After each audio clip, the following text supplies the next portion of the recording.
Hello everyone, welcome to Advait education. मेरा नाम है अक्षय मिश्रा और आप पढ़ रहे हैं क्लास 12 फिजिक्स की सीरीज।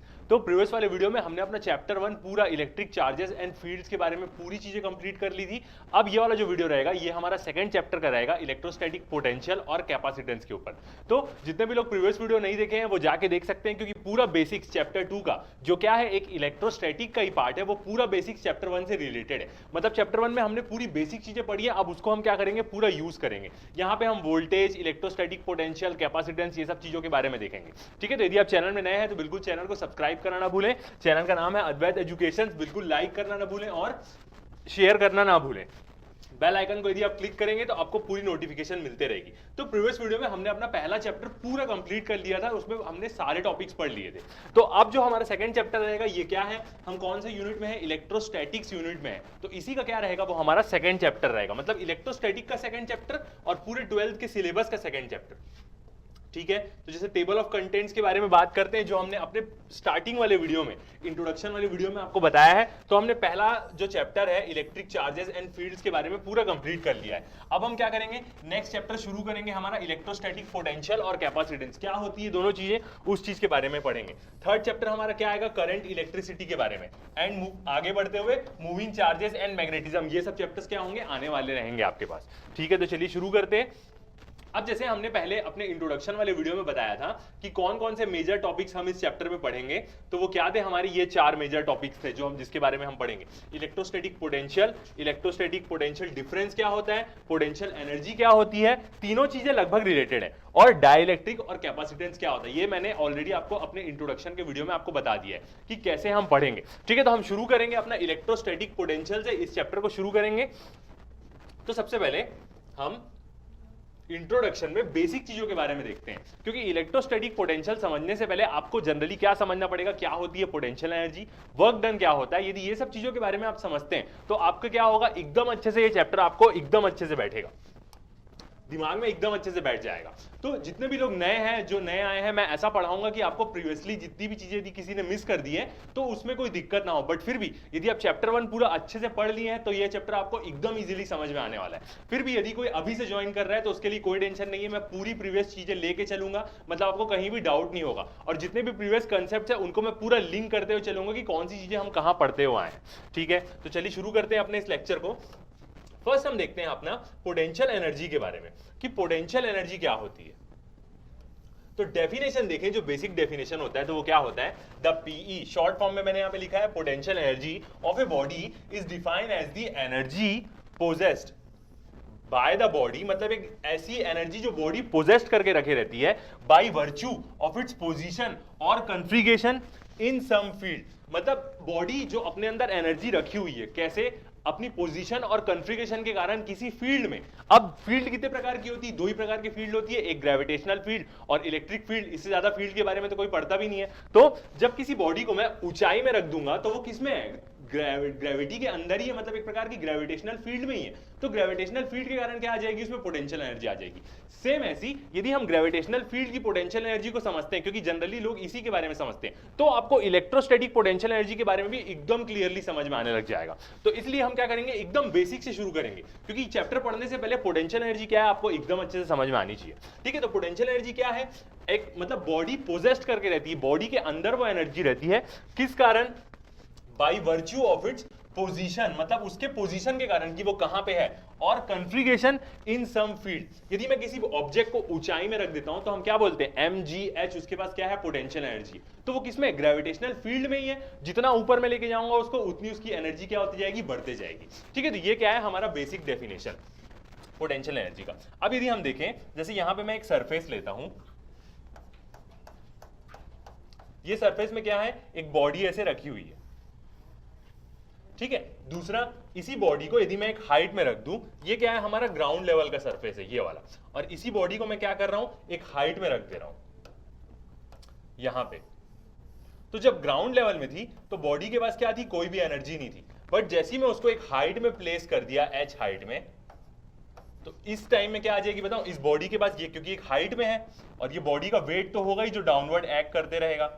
अब ये क्या हो गई है, ये बॉडी क्या हो गई है, हाइट में आ गई है। तो इस बॉडी के पास मैं क्या बोलूंगा, पोटेंशियल एनर्जी आ गई है। शॉर्ट फॉर्म में लिखूंगा तो P डॉट E डॉट, और वो कितनी होती है, GH। ऐसे क्या होता है, बॉडी में पोटेंशियल एनर्जी स्टोर हो जाती है। जब इस बॉडी को मैं यहां से लेके ऊपर तक डिस्प्लेस कर रहा हूं, अभी हम लोग किसमें, ग्रेविटी में है, तो जब मैं इसको ऊपर डिस्प्लेस करूंगा तो क्या होगा, मेरे को कुछ वर्क लगाना पड़ेगा, कुछ फोर्स लगेगी, जो फोर्स और ये जो जितना डिस्प्लेसमेंट हो रहा है उसको मैं मल्टीप्लाई करूंगा तो मेरे को वर्क मिल जाएगा।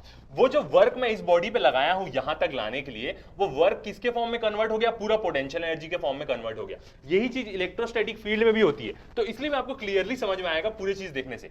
यहां पे मैं इस बॉडी में वर्क लगाया और फोर्स लगाया, एक डिस्टेंस से मूव किया उसको, एच डिस्टेंस से, वर्क मेरा क्या हो गया, यहाँ पे पूरा पोटेंशियल एनर्जी बनके स्टोर हो गया। जब इस बॉडी को मैं फ्री फॉल कराऊंगा ना, तो वो पूरा वर्क क्या होगा, वापस कन्वर्ट होके क्या हो जाएगा, जीरो हो जाएगा। ठीक है, तो ये क्या हुआ, एक नॉर्मल केस हुआ। अब यहाँ पे पोटेंशियल एनर्जी को एक और चीज से हम कैसे डिनोट करते हैं, यू से भी डिनोट कर सकते हैं। जनरली बहुत सारी जगह पोटेंशियल एनर्जी को यू से भी डिनोट होता है। अब जब मैं इस बॉडी को फ्री फॉल कराऊंगा ना, तो इस बॉडी में जितनी भी पोटेंशियल एनर्जी स्टोर्ड है ना, वो क्या करेगी, वर्क के फॉर्म में कन्वर्ट हो जाएगी। ठीक है, दूसरा एग्जांपल देखते हैं हम। अब ये जो एग्जांपल है ये क्या रहेगा, हमारे इलेक्ट्रोस्टैटिक पोटेंशियल से थोड़ा सा कनेक्टेड रहेगा। एक सरफेस है जिसमें क्या है, स्प्रिंग लगी हुई है और यहां पे एक बॉडी अटैच है।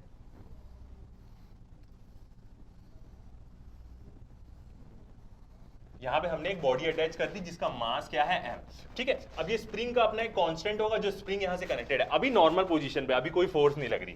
अब यदि मैं इस बॉडी को मूव करूंगा, मान के चलता हूं कि ये बॉडी इनिशियली यहां पे थी, ठीक है, इस जगह में ये बॉडी थी और अभी इस पॉइंट में आ गई है, और ओरिजिनली स्प्रिंग यहां थी। मैंने क्या किया, इसमें फोर्स लगाया और वो फोर्स के कारण क्या हुई, स्प्रिंग कंप्रेस्ड हुई।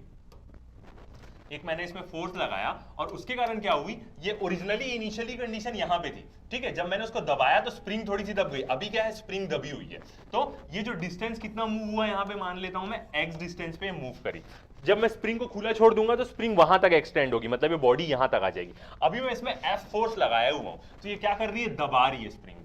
तो जब स्प्रिंग दबेगी ना, तो क्या होगा, स्प्रिंग में पोटेंशियल एनर्जी स्टोर हो जाएगी। ये होती है स्प्रिंग की पोटेंशियल एनर्जी। इसमें पोटेंशियल एनर्जी स्टोर हो गई, जब तक मैं फोर्स लगाया हूं तब तक इसके अंदर क्या है, पोटेंशियल एनर्जी स्टोर्ड है। जैसे ही मैं फोर्स हटा दिया, स्प्रिंग क्या करेगी, वापस एक्सपांड हो जाएगी और जितनी मैं फोर्स लगाया था उतना ही वो वापस क्या कर देगी, उसको डिफ्लेक्ट करके अपनी फाइनल मतलब इनिशियल पोजीशन थी वहां पे आ जाएगी।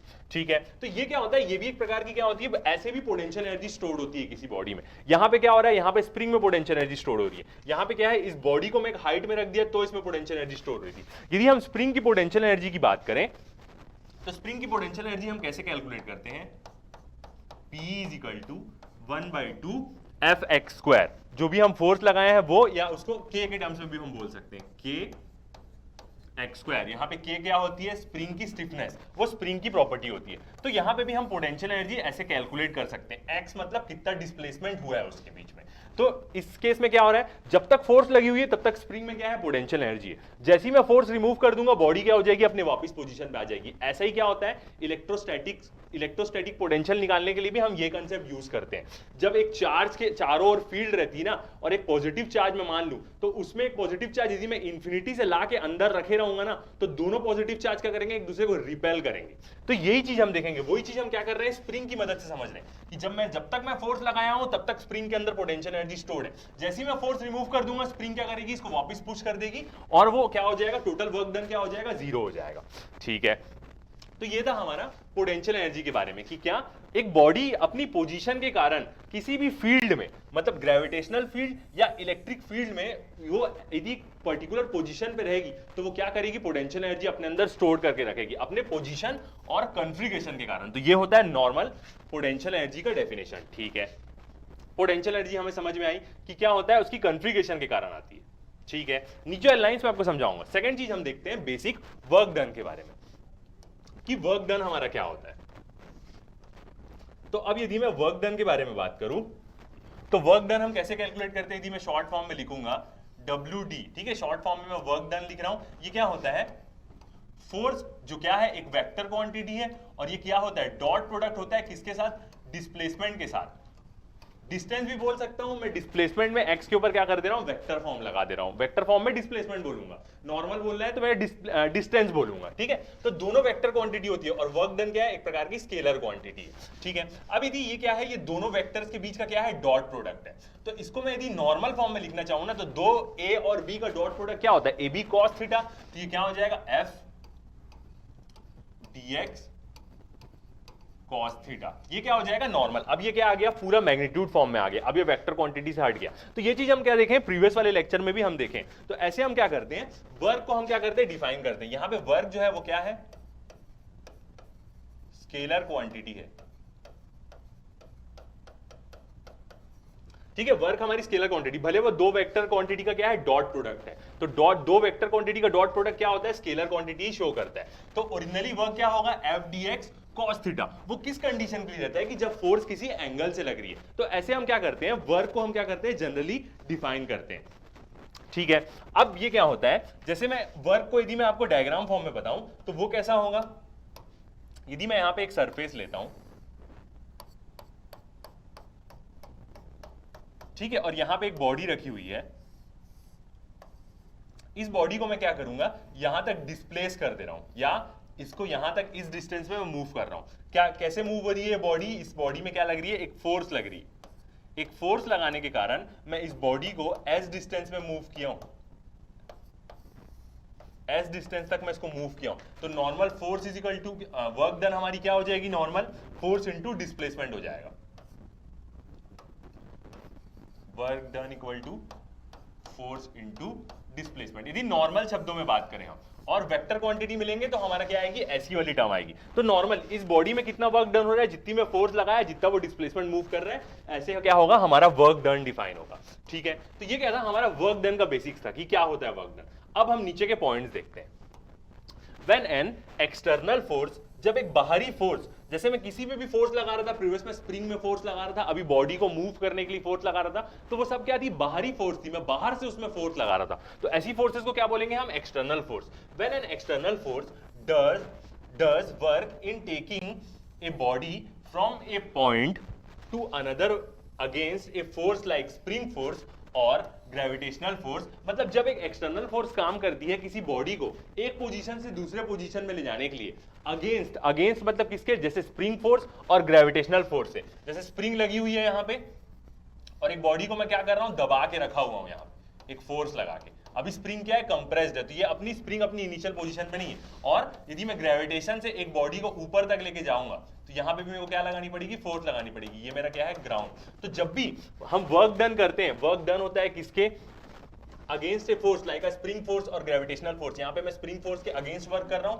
यहां पे ग्रेविटेशनल फोर्स के अगेंस्ट में वर्क कर रहा हूं। That work gets stored as potential energy of the body, ठीक है। तो वो जो वर्क जो मैं किया ना, इसमें वर्क और एक डिस्टेंस तक मूव किया, इनिशियल पोजीशन यहां था स्प्रिंग का, और यहां तक मैंने उसको क्या कर दिया, ढकेल दिया एक्स तक। यहां पे मैंने क्या किया, उसको एक्स हाइट तक लेके गया, ठीक है। तो एक पर्टिकुलर डिस्टेंस तक मैं क्या कर रहा हूं, वर्क डन कर रहा हूं, force into displacement, force into displacement. तो ऐसे केस में क्या होता है, जो हमने देखा, जैसे स्प्रिंग में पोटेंशियल एनर्जी स्टोर हो जा रही है वैसी। तो ये क्या होता है, ऐसे केस में क्या होता है ना, जो वर्क है ना, वो पोटेंशियल एनर्जी, बॉडी की पोटेंशियल एनर्जी के फॉर्म में क्या हो जाता है, उस बॉडी में स्टोर्ड हो जाता है, ठीक है। When the external force is remove, जब हम क्या करेंगे, वो एक्सटर्नल फोर्स को रिमूव कर देंगे, मतलब जब मैं ये फोर्स को हटा दिया तो बॉडी क्या हो जाएगी, वापस अपनी पोजीशन पे आ जाएगी। ये फोर्स को मैं हटा दिया, क्या हो जाएगी, गिर जाएगी वापस अपनी जगह में। तो जब एक्सटर्नल फोर्स को मैं रिमूव कर दूंगा, बॉडी मूव्स गेनिंग के, मतलब बॉडी क्या करेगी, मूव करेगी और क्या करेगी, काइनेटिक एनर्जी गेन करेगी। काइनेटिक एनर्जी का यदि हम फॉर्मूला देखें तो काइनेटिक एनर्जी क्या होती है हमारी, के शॉर्ट फॉर्म में लिखूंगा तो मैं हाफ mv², मतलब ये वेलोसिटी के कारण आती है किसी बॉडी में। तो जैसे मैं यहां से फोर्स हटाऊंगा, ये मूव करना चालू हो जाएगी वेलोसिटी से। यहां से मैं फोर्स हटा दिया, बॉडी गिरने लग जाएगी। तो उसमें क्या होता है, जो उसकी पोटेंशियल एनर्जी पूरी है वो क्या हो जाएगी, कन्वर्ट हो जाएगी काइनेटिक एनर्जी में। ये नॉर्मल बेसिक्स होता है। तो जब मैं एक्सटर्नल फोर्स रिमूव कर दूंगा, बॉडी क्या करेगी, के गेन करने लग जाएगी kinetic energy, and losing an equal amount of P, मतलब उसी केस में क्या होगा, उतना ही अमाउंट ऑफ पोटेंशियल एनर्जी वो क्या करने लग जाएगी, लूज करने लग जाएगी। जैसे इसको मैं यहां ऊपर में लेके गया, अभी इसमें पूरी पोटेंशियल एनर्जी स्टोर्ड हो गई है। जैसे मैं फोर्स हटा दूंगा, अपनी पोटेंशियल एनर्जी छोड़ के के गेन करने लग जाएगी और ग्राउंड में आ जाएगी। जब ग्राउंड में आएगी, ग्राउंड से थोड़ा सा ऊपर में के फुल रहेगी और पोटेंशियल एनर्जी पूरी जीरो हो जाएगी। तो बॉडी क्या करेगी, तुरंत चेंज कर लेगी अपनी एनर्जी को, जैसे ही मैं एक्सटर्नल फोर्स को रिमूव करता हूं। ऐसा ही क्या होगा, हमारे इलेक्ट्रोस्टैटिक्स में ही होगा, देखेंगे हम, ठीक है। तो अभी हमने समझा कि क्या होता है पोटेंशियल एनर्जी और क्या होता है वर्क, एकदम बेसिक चीज जो हम 11th में पढ़ते हैं, ठीक है। अब हम बात करते हैं, आगे बढ़ते हैं। अब यहां पे हम क्या देखेंगे, कंजर्वेटिव फोर्सेस के बारे में देखेंगे। The forces of this kind, इस प्रकार की फोर्सेस को हम क्या बोलते हैं, आर कॉल्ड कंजर्वेटिव फोर्सेस। ऐसे प्रकार की हम फोर्सेस को बोलते हैं कंजर्वेटिव फोर्सेस, दूसरी होती है नॉन कंजर्वेटिव फोर्सेस। दोनों के बीच में डिफरेंस ये होता है ना कि एक तो इनिशियल फाइनल पॉइंट्स पे डिपेंड नहीं करती, जैसे कंजर्वेटिव फोर्स है उसको इनिशियल और फाइनल पॉइंट से कोई लेना देना नहीं है, वो अपने कॉन्फ़िगरेशन पे डिपेंड करती है। नॉन कंजर्वेटिव फोर्स डिपेंड करती है कि कौन से पाथ से जा रही है। और सबसे मेजर डिफरेंस यदि हम बोला जाए ना तो कंजर्वेटिव फोर्स में मैकेनिकल एनर्जी कांस्टेंट रहती है, नॉन कंजर्वेटिव फोर्स में मैकेनिकल एनर्जी कांस्टेंट नहीं रहती। इसका मतलब नॉन कंजर्वेटिव फोर्सेस में क्या होता है, लॉस हो जाता है। मतलब जितना वर्क में जैसे स्प्रिंग को मैं कंप्रेस किया, छोड़ दिया फोर्स, तो स्प्रिंग क्या करेगी, उतना ही वर्क डन मेरे को वापस दे देगी। मगर नॉन कंजर्वेटिव यदि फोर्स हुई तो उसमें क्या होगा, हम फ्रिक्शन को इंक्लूड कर लेते हैं। जहां फ्रिक्शन आया, लॉस हर जगह होता है। जहां फ्रिक्शन आया मतलब वो फ्रिक्शन, ड्रैग आया मतलब वो नॉन कंजर्वेटिव फोर्स हो जाएगी। तो हम जो पूरा पढ़ेंगे इलेक्ट्रिक फोर्स, पूरी फोर्स, वो सब क्या होती है, कंजर्वेटिव फोर्स होती है। उसके बारे में भी हम देखेंगे डिटेल्ड में। तो जिस प्रकार की फोर्स अभी हमने देखी, स्प्रिंग फोर्स, ग्रेविटेशनल फोर्स, वो क्या होती है, उनको हम कंजर्वेटिव फोर्सेस बोलते हैं। Spring force, gravitational force and coulomb force जो हमने पढ़ी है, दो चार्जेस के बीच में जो वो फोर्स लगाता है, ठीक है, K Q1 Q2 by R square की, ठीक है, बिटवीन टू स्टेशनरी चार्जेस, दो स्टेशनरी चार्जेस के बीच में जो कूलम फोर्स हमने चैप्टर 1 में पढ़ी है, just Newton law of gravitation जैसी ही रहती है कूलम फोर्स, ठीक है, are example of conservative forces. ये सारी चीजें क्या होती है, कंजर्वेटिव फोर्सेस का एग्जांपल होती है। सेकंड पॉइंट देखते हैं, दस like potential energy of a mass in gravitational field, जैसे पोटेंशियल एनर्जी रहती है किसी मास की ग्रेविटेशनल फील्ड में, we can define electrostatic potential energy. इसलिए हमने अभी पोटेंशियल एनर्जी के बारे में पढ़ा, क्योंकि जब हमें नॉर्मल पोटेंशियल एनर्जी के बारे में समझ में आएगा क्या होती है, उसी से रिलेट करके हम इलेक्ट्रोस्टैटिक पोटेंशियल एनर्जी समझ सकते हैं, ठीक है। तो जैसे मास की पोटेंशियल एनर्जी ग्रेविटेशनल फील्ड में रहती है, उसी प्रकार से हम क्या कर सकते हैं, डिफाइन कर सकते हैं इलेक्ट्रोस्टैटिक पोटेंशियल एनर्जी क्या हो सकती है, किसकी। अब वो किसकी रहती है, ग्रेविटेशनल फील्ड किससे रिलेटेड रहती है, मास से रिलेटेड रहती है। तो इलेक्ट्रोस्टैटिक पोटेंशियल एनर्जी किससे रिलेटेड रहेगी, चार्ज से रिलेटेड रहेगी, मतलब वो चार्ज की पोटेंशियल एनर्जी रहेगी इन एन इलेक्ट्रोस्टैटिक फील्ड, ठीक है।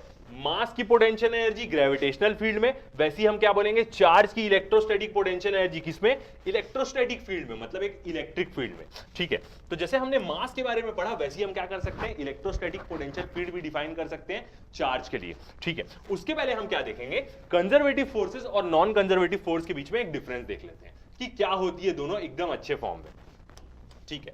एक तरफ conservative force, non conservative force. First point देखते हैं हम, तो वर्क डन मैंने शॉर्ट में लिखा है WD, मतलब work done by an F bold में है, ऑब्वियसली बात है, वेक्टर क्वांटिटी होती है फोर्स। तो work done bye a force depends only on the initial and final position of the object. मतलब जो कोई भी फोर्स वर्क डन कर रही है ना, वो किस पे डिपेंड करेगी, इनिशियल और फाइनल पोजीशन पे, कि पहले कहां थी और बाद में कहां है, कौन सा रास्ता फॉलो करके गई वो नहीं। और ऑब्वियसली बात है, फोर्स की बात कर रहे हैं तो वो किसी बॉडी को डिस्प्लेस्ड ही कर रही होगी। मतलब work done bye a force in displacing an object, depends only on the initial and final position of the object. मतलब कहां पहले बॉडी थी और अब कहां है। ये सब चीज क्यों जरूरी है, क्योंकि जब हम इलेक्ट्रोस्टैटिक पोटेंशियल के बारे में पढ़ेंगे तो हमें समझ में आना चाहिए कि वहां पे जितनी भी इलेक्ट्रिक फोर्स होती है सब कंजर्वेटिव फोर्स होती है, नॉन कंजर्वेटिव फोर्स नहीं होती। नॉन कंजर्वेटिव फोर्सेस के बारे में हम जनरली थर्मोडायनेमिक्स जब हम पढ़ते हैं, लॉसेस के बारे में पढ़ते हैं, फ्रिक्शन, हीट के बारे में पढ़ते हैं, तब हम वहां पे लेते हैं। तो electric force, magnetic force, gravitational force सब कंजर्वेटिव फोर्स होंगी।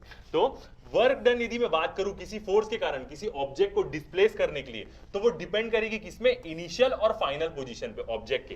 कौन से रास्ते से ऑब्जेक्ट आया वो नहीं डिपेंड करेगा conservative force. Non conservative force depend करती है, मतलब work done by an F, मतलब फोर्स किसी ऑब्जेक्ट को डिस्प्लेस करने के लिए depends upon the path between the two position, कौन से रास्ते से आया ये डिपेंड करेगी, ठीक है। नॉर्मल एग्जांपल से समझे तो मेरा दोस्त बोला कि देखो 5 मिनट में मेरे पास आना है, ठीक है। अब मैं कौन सा रास्ता फॉलो करके जाता हूं उसको कोई मतलब नहीं है, मेरे को 5 मिनट में उसके पास पहुंचना है, तो कंजर्वेटिव फोर्स का एग्जांपल हो गया। अब वो मेरे को बोला कि तू एक सामान लेते हुए आना और आराम से आना, तो मैं रुकूंगा, आराम से लॉस करते आऊंगा अपना टाइम, तो वो क्या हो जाएगी, नॉन कंजर्वेटिव फोर्स, ठीक है। सेकेंड चीज देखते हैं, नेट वर्क डन। यदि मैं WD मतलब शॉर्ट में मैं क्या लिखूंगा, work done. Net work done along A close path is zero. Conservative forces में क्या होता है, नेट वर्क डन यदि मैं क्लोज पाथ में बात करूं ना तो वो क्या होता है, जीरो होता है। इसको हम कैसे समझ सकते हैं, ग्रेविटेशनल फोर्स क्या है, एक प्रकार की कंजर्वेटिव फोर्स है। तो मैं किसी ऑब्जेक्ट को, ये मेरा रेफरेंस पॉइंट है, यहां पे मैं पेन रखा हुआ हूं, ठीक है, इस पेन को मैं इतना ऊपर तक उठाया, ये मेरा अर्थ का सरफेस है, तो इसमें पोटेंशियल एनर्जी आ गई। अब मैं इसको छोड़ दूंगा तो ये वापस इस पोजीशन पे आ जाएगा। तो जितनी मैंने इसको फोर्स लगा के, अभी मैं अपने हाथ से फोर्स लगा के इसमें पोटेंशियल एनर्जी दिया मैंने, तो ये पोटेंशियल एनर्जी अभी इसमें स्टोर्ड हो गई है। जब मैं इसको छोड़ दूंगा तो ये क्या होगा, वापस नीचे आ जाएगा। मतलब जितनी इसके अंदर पोटेंशियल एनर्जी थी वो उतना ही वर्क डन करके वापस अपनी पोजीशन पे आ जाएगा, और कुल मिला के टोटल वर्क डन क्या होगा, जीरो होगा। नेट वर्क डन क्या होता है, कंजर्वेटिव फोर्स में जीरो होता है। इसको हम कैसे लिखते हैं, इलेक्ट्रोस्टैटिक पोटेंशियल में हम कैसे देते हैं, किसी चार्ज को मैं, एक पॉजिटिव चार्ज की मैं फील्ड की बात कर रहा हूं और एक टेस्ट चार्ज ले रहा हूं मैं, एक सोर्स चार्ज एक टेस्ट चार्ज। सोर्स चार्ज यहीं पे फिक्स्ड है और टेस्ट चार्ज को मैं क्या कर रहा हूं, लेके आ रहा हूं उसके पास, ठीक है। तो दोनों पॉजिटिव है तो क्या करेगा, एक दूसरे को दोनों रिपेल करेंगे। सोर्स चार्ज मूव नहीं होता, हम ये चीज देख चुके हैं, क्योंकि हम चाहते हैं कि ये चार्ज बहुत छोटा रहे। इसको हम और डिटेल में भी देखेंगे। तो जितना मैं इस चार्ज को अंदर लेके आऊंगा ना इसकी फील्ड में, उतना ही क्या करेगा, ये इसको रिपल्शन देगा। मेरे को इसको यहां पे रोक के रखने के लिए एक फोर्स लगा के रखनी पड़ेगी। जैसे ही मैं उस फोर्स को हटाया, ये वापस अपनी पोजीशन पे चल देगा। तो इलेक्ट्रिक फोर्स भी क्या होती है, कंजर्वेटिव फोर्स होती है। मतलब नेट वर्क डन यदि मैं किसी क्लोज पाथ में बात करूं, एक पॉइंट से दूसरे पॉइंट में गया, फर्स्ट पॉइंट से सेकंड पॉइंट में गया, और सेकंड पॉइंट से फर्स्ट पॉइंट में वापस आ गया, तो एक कंजर्वेटिव फोर्स होगी, तो यहां पे क्या होगा, नेट वर्क डन जीरो होगा। नॉन कंजर्वेटिव फोर्स होती तो दोनों के बीच में क्या हो जाता, कुछ लॉस हो जाता, फ्रिक्शन का या कुछ वो हो जाता। तो इस केस में, नॉन कंजर्वेटिव फोर्स के केस में क्या होता है, नेट वर्क डन जीरो नहीं होगा। तो नेट वर्क डन अलोंग ए क्लोज पाथ में याद रखिएगा, एक जगह गए वापिस आ गए उसी पॉइंट से। क्लोज पाथ के बारे में बात करूं तो यहां पे क्या होता है, नॉट जीरो होता है वर्क डन, क्योंकि कंजर्वेटिव फोर्स में क्या होता है, लॉस हो जाता है, फ्रिक्शन ड्रैग आके। Third point, mechanical energy conserved रहती है। सेम ऊपर वाली चीज को ही रिलेट करेगा। कंजर्वेटिव फोर्सेस में मैकेनिकल एनर्जी कंजर्व्ड रहती है। जितनी में मैकेनिकल एनर्जी लगाया, फोर्स एक प्रकार की मैकेनिकल एनर्जी है, उतनी वर्क डन किया, दबा के रखा, छोड़ा, वो वापस मेरे को मिल गई, वापस मिल जाएगी। मगर नॉन कंजर्वेटिव फोर्स के केस में ना मैकेनिकल एनर्जी कांस्टेंट नहीं रहती, क्योंकि वो फ्रिक्शन के कारण क्या होता है, लॉस हो जाता है उसमें, ठीक है। तो यदि हम लॉसेस के बारे में बात करें तो ऐसी कोई भी कंडीशन पॉसिबल नहीं है जहां पे लॉस ना हो। हर एक जगह हम कुछ ना कुछ करेंगे तो कुछ ना कुछ लॉस हो ही जाएगा वहां पे। बट जब हम कंजर्वेटिव फोर्सेस को कैलकुलेट करते हैं तो लॉसेस को देखते नहीं है। नॉन कंजर्वेटिव फोर्सेस में हम पूरा कंसीडर करते हैं लॉसेस के बारे में। फोर्थ पॉइंट देखें तो example, gravitational, spring force, electric force और मैग्नेटिक फोर्स सब क्या होते हैं, एग्जांपल होते हैं कंजर्वेटिव फोर्स का। और यदि मैं नॉन कंजर्वेटिव फोर्स का एग्जांपल देखूं तो फ्रिक्शन और एयर ड्रैग क्या होता है, एग्जांपल होता है नॉन कंजर्वेटिव फोर्स का। इसको हम एक और तरीके से समझ सकते हैं, जैसे एक शिप वाटर में मूव करता है, शिप में क्या लग रही है, अंदर से फोर्स लग रही है, फोर्स लगा रहे हैं, वाटर में वो मूव कर रहा है। तो कैसे कैसे उसमें लॉसेस होता है, एक तो फ्रिक्शन के कारण, वाटर के कारण जो फ्रिक्शन मिलता है उसके कारण, एयर ड्रैग के कारण, इवन साउंड के कारण भी, साउंड वेव्स के कारण भी क्या होता है, लॉस होता है। आप देखेंगे जब शिप मूव करेगा तो वो वाटर में वेव्स बनाते हुए चलता है, तो वो भी एक प्रकार का क्या होता है, लॉस होता है। तो ये सब चीजें किसमें कंसीडर होती है, नॉन कंजर्वेटिव फोर्स। ठीक है, तो अभी हमको एकदम अच्छे समझ में आ गया conservative force, non conservative force. हम पूरा कंजर्वेटिव फोर्स को यूज करेंगे अपने इस चैप्टर में, और पूरी electric force, mechanical force, spring force, gravitational force conservative force होती है। ठीक है, तो वापिस आ जाते हैं अब। तो जैसे हमने क्या बोला कि हम मास के बारे में बात करते हैं, ठीक है, मास की पोटेंशियल एनर्जी के बारे में बात करते हैं ग्रेविटेशनल फील्ड में, वैसे ही हम क्या करेंगे, चार्ज की इलेक्ट्रोस्टैटिक पोटेंशियल एनर्जी के बारे में बात कर देंगे इलेक्ट्रोस्टैटिक फील्ड में। ठीक है, अब समझते हैं, अब हम तैयार हो गए समझने के लिए कि क्या होती है इलेक्ट्रोस्टैटिक पोटेंशियल एनर्जी। ठीक है, यहां पे एक डायग्राम आपको शोन है कंजर्वेटिव फोर्स को शो करने कि कैसे कंजर्वेटिव फोर्स होती है। यहां पे एक बॉडी है जिसकी एनर्जी 0 है, इस बॉडी को मैं एक हाइट में रख दिया जहां पे इसकी एनर्जी क्या हो जाएगी, mgh। अब या तो मैं इसको सीधा लेके जाऊं तो भी उसमें mgh एनर्जी होगी, या मैं उसको ऐसे घुमाते हुए लेके जाऊं तो इस पॉइंट पे ले आऊं तो भी उसकी एनर्जी क्या होगी, mgh ही होगी। तो ये कंजर्वेटिव फोर्स का एक एग्जांपल है। मतलब वो इनिशियल और फाइनल पॉइंट पे डिपेंड करती है, कौन से रास्ते से जा रहा है उससे डिपेंड नहीं करती। ऑब्वियस ही बात है, इसको मैं इतनी हाइट में लेके जाऊंगा तो इसमें mgh ही पोटेंशियल एनर्जी रहेगी, भले मैं कैसे भी करते हो उसको लेके जाऊं, वो एक हाइट h पे ही डिपेंड करेगी, बस कितने ऊंचाई में। तो ये क्या है, एक एग्जांपल है किसका, कंजर्वेटिव फोर्स का, और ग्रेविटेशनल फोर्स का यहां पे एग्जांपल दिख रहा है आपको। ठीक है, तो अब हम समझते हैं इलेक्ट्रोस्टैटिक पोटेंशियल एनर्जी की क्या होती है। इलेक्ट्रोस्टैटिक पोटेंशियल एनर्जी ठीक है,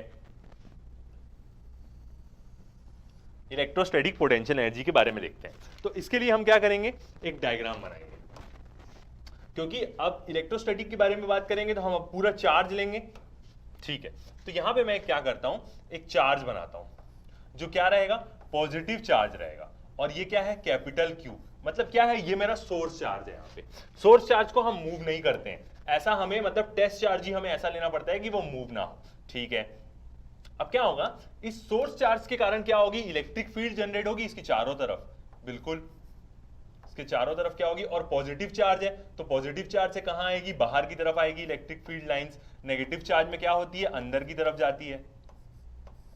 अब ये एक इसका रीजन बन गया।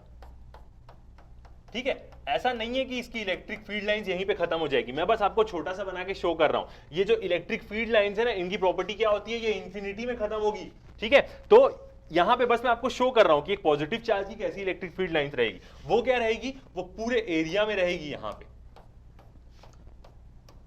बस मैंने एरो अंदर तक बनाया, बल्कि इलेक्ट्रिक फील्ड जो है ना उसकी, वो पूरे इस एरिया में रहेगी। स्फेरिकल सिमेट्री रहेगी, मतलब वो स्फीयर में चारों तरफ सेम रहेगी। ठीक है, तो ये क्यू चार्ज है, इसकी मैंने इलेक्ट्रिक फील्ड लाइन शो करी आपको, ये पूरे रीजन में रहेगी, मैंने छोटा बनाया। ठीक है, ये क्या हुआ, हमारा सोर्स चार्ज हुआ। अब हम क्या करते हैं, इसमें एक टेस्ट चार्ज को प्लेस करेंगे। ठीक है, एक टेस्ट चार्ज रखते हैं अपना। अब उस टेस्ट चार्ज की पोजीशन हम पहले देखेंगे। यहां पे हम क्या करते हैं, अपना एक टेस्ट चार्ज रखते हैं जो क्या है, स्मॉल क्यू। अभी हमने क्या किया है, इसको इलेक्ट्रिक फील्ड में रखा है। ठीक है, तो क्या होगा, दोनों चार्जेस के कारण क्या होगा, ये पॉजिटिव है और ये वाला चार्ज भी हमारा क्या है, पॉजिटिव है। तो दोनों क्या करेंगे, एक दूसरे को रिपेल करेंगे। सोर्स चार्ज तो मूव हो नहीं सकता, क्योंकि उसको हम क्या करते हैं, फिक्स करके रखते हैं। और ये वाला स्मॉल क्यू है और ये वाला कैपिटल क्यू है। सोर्स चार्ज बड़ा है और ये जो क्या है, ये टेस्ट चार्ज है, और इसको हम बोलते हैं unit positive test charge. Unit positive क्यों बोलते हैं, क्योंकि हम जानते हैं कि टेस्ट चार्ज हमारा एकदम छोटा रहे, क्योंकि यदि टेस्ट चार्ज बहुत बड़ा रहेगा ना, तो वो सोर्स को इफेक्ट करेगा, सोर्स को रिपेल करेगा। ठीक है, तो इसलिए इस चार्ज को बहुत छोटा लेते हैं हम। सेकंड चीज, यदि ये चार्ज इस सोर्स चार्ज को फिर भी मूव करेगा, तो हम क्या करेंगे, सोर्स चार्ज को किसी और एक्सटर्नल सोर्स से पकड़ के रखेंगे। मतलब सोर्स चार्ज नहीं मूव होगा, हम ये मान रहे हैं, क्योंकि दोनों एक दूसरे को रिपेल करेंगे। ठीक है, अब इस सोर्स चार्ज के कारण इस टेस्ट चार्ज में क्या होगा, एक इलेक्ट्रिक फोर्स आएगी, इलेक्ट्रिक फील्ड इन, तो ये क्या होगा, इलेक्ट्रिक फोर्स का डायरेक्शन वेक्टर क्वांटिटी में ले लेते, और यहीं पे क्या होगी, इलेक्ट्रिक फील्ड का भी डायरेक्शन यही होगा, इसके जो फोर्स का डायरेक्शन होगा वहीं पे इलेक्ट्रिक फील्ड, क्योंकि इलेक्ट्रिक फील्ड लाइंस क्या होंगी, आउटवर्ड बाहर की तरफ जाएंगी। ठीक है, अब क्या है, ये चार्ज क्या होगा, यदि मैं इसमें कोई फोर्स नहीं लगाता हूं तो ये क्या हो जाएगा, बाहर चले जाएगा। तो मैं इसमें क्या कर रहा हूं पता है, एक फोर्स लगा के रखा हुआ हूं, ये यहीं बना रहे ना, इसलिए मैं इसमें एक फोर्स लगा के रखा हुआ हूं। इसका मतलब क्या है कि जब पहले बाहर था तो उसमें कोई फोर्स नहीं थी, और जब वो बाहर था तो वो इंफिनिटी में था, तभी उसमें कोई फोर्स नहीं रहेगी। ठीक है, उसको मैं क्या किया, यहां पे ऐसे दबा के लेके आया। ठीक है, अब मेरे को इसको यहां पे रखने के लिए ऐसे फोर्स इसमें कॉन्स्टेंटली मेरे को लगानी पड़ेगी। ये जो फोर्स है उसको मैं आगे शो कर रहा हूं यहां पे, तो मेरे को इसको यहां पे पकड़ के रखने के लिए हमेशा एक फोर्स लगा के रखनी पड़ेगी। ठीक है, फोर्स हुई, एक डिस्टेंस से मैं इसको मूव किया। इनिशियली मैं मान लेता हूं इस चार्ज की कंडीशन कहां पे थी, इनिशियली ये चार्ज यहां पे था मान लीजिए। ठीक है, इलेक्ट्रिक फील्ड के उसके बाहर, जब मैं उसको अंदर लेके आया फील्ड में, तो यहां पे रखने के लिए मेरे को एक कंटिन्यूअसली ये एफ फोर्स लगा के रखनी पड़ेगी। तो इस फोर्स के कारण वर्क डन हुआ। जो वर्क डन मैंने इस चार्ज में किया, वो वर्क डन क्या हो जा रहा है बताऊं, इस चार्ज के अंदर पोटेंशियल एनर्जी के फॉर्म में क्या हो जा रहा है, स्टोर्ड हो जा रहा है। तो यही क्या होती है, इलेक्ट्रोस्टैटिक पोटेंशियल एनर्जी होती है इसी पॉइंट की। जितना मैं इसमें फोर्स लगाया, मतलब मैं इसको यहां से यहां तक मूव करने के लिए जितनी मैं इसमें फोर्स लगाया, वही फोर्स क्या हो जाएगी, ये क्या है, यहां से लेके यहां तक का डिस्टेंस। ठीक है, नेमिंग भी दे सकते हैं हम इसको आर और एस। एस पॉइंट पे कोई फील्ड का इंफ्लुएंस नहीं था, मैंने इसको फोर्स लगा के क्यू आर पॉइंट तक लेके आया। अभी भी मेरे को इसको यहां रोक के रखना है, तो मेरे को इसमें फोर्स कंटिन्यूअसली लगा के रखनी ही पड़ेगी, सेम जैसे मैं एक स्प्रिंग के लिए कर रहा था। यदि मेरे को स्प्रिंग को दबा के रखना है तो मेरे को उसमें फोर्स लगा के ही रखनी पड़ेगी। जैसे ही मैं फोर्स हटाऊंगा, स्प्रिंग क्या हो जाएगी, रिस्टोर हो जाएगी। सेम वो चीज इस चार्ज में लागू होगी। जब तक मैं इस चार्ज में फोर्स लगा के रखा हूं, ये चार्ज इस जगह में रहेगा। जैसे ही मैं अपनी फोर्स हटा दिया तो ये चार्ज क्या करेगा, बाहर चले जाएगा सीधा, मतलब इसको रिपेल कर देगा सोर्स चार्ज।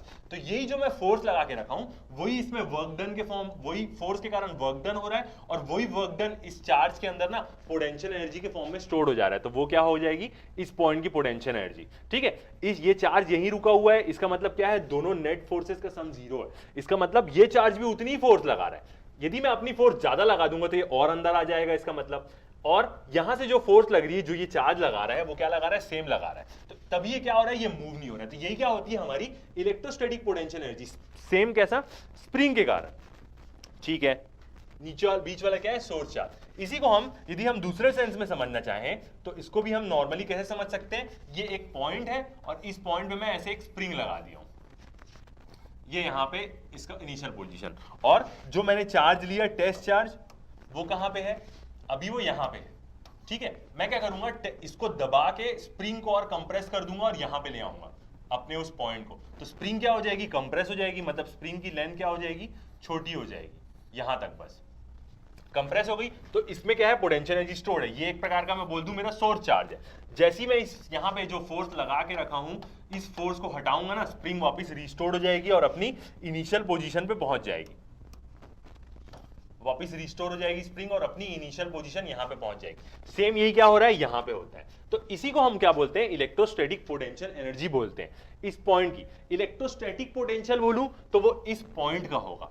यदि इस फील्ड के अंदर, ये वाला पोर्शन फील्ड है येलो वाला, इस फील्ड के अंदर यदि मैं 2 पॉइंट ले लेता हूं, एक पॉइंट यहां पे ले लिया, ठीक है, ए, और दूसरा पॉइंट यहां पे ले लिया बी, ये फील्ड के अंदर है। इन दोनों पॉइंट्स के मैं पोटेंशियल, इलेक्ट्रिक पोटेंशियल का डिफरेंस देखूं ना, तो उसी को हम क्या बोलते हैं, इलेक्ट्रिक पोटेंशियल डिफरेंस बोलते हैं, या पोटेंशियल डिफरेंस बोलते हैं ये दोनों पॉइंट का। तो कोई चार्ज को मैं बाहर से, अब ये क्या है, इसको मैं इंफिनिटी मान लेता हूं, किसी चार्ज को मैं इंफिनिटी से इसकी फील्ड के अंदर लेके आऊंगा बिना एक्सेलरेट किए, क्योंकि एक्सेलरेट करूंगा तो और एक फोर्स लग जाएगी। धीरे धीरे मैं इस चार्ज को इसके फील्ड के अंदर लेके आऊंगा एक पॉइंट पे, इसी को हम क्या बोलते हैं, इलेक्ट्रोस्टैटिक पोटेंशियल एनर्जी बोलते हैं उस पॉइंट की। ठीक है, अब क्या हुआ, यहां पे मैंने दोनों क्या पॉजिटिव चार्ज एज्यूम किया। यहां पे क्या हो सकते थे, दोनों नेगेटिव चार्ज भी हो सकते थे। दोनों नेगेटिव चार्ज रखते तो भी वो दोनों को एक दूसरे को रिपेल करते और क्या होती, सेम चीज होती। ठीक है, तो बस यहां पे एजम्पशन क्या था, टेस्ट चार्ज बहुत स्मॉल है, जो कि वो सोर्स चार्ज को क्या करे, डिस्प्लेस ना करे। ठीक है, तो ये क्या था, हमारा इलेक्ट्रोस्टैटिक पोटेंशियल एनर्जी क्या होती है इस पॉइंट की। इस पॉइंट में क्या होगी, जितनी भी मैं वर्क डन करके इसको मैं इस चार्ज को यहां तक लेके आया हूं, वो इसी में स्टोर्ड हो गई पोटेंशियल एनर्जी के फॉर्म में। जो मैं वर्क डन करके इसको लेके आया, वही क्या होती है, मेरी इलेक्ट्रोस्टैटिक पोटेंशियल एनर्जी।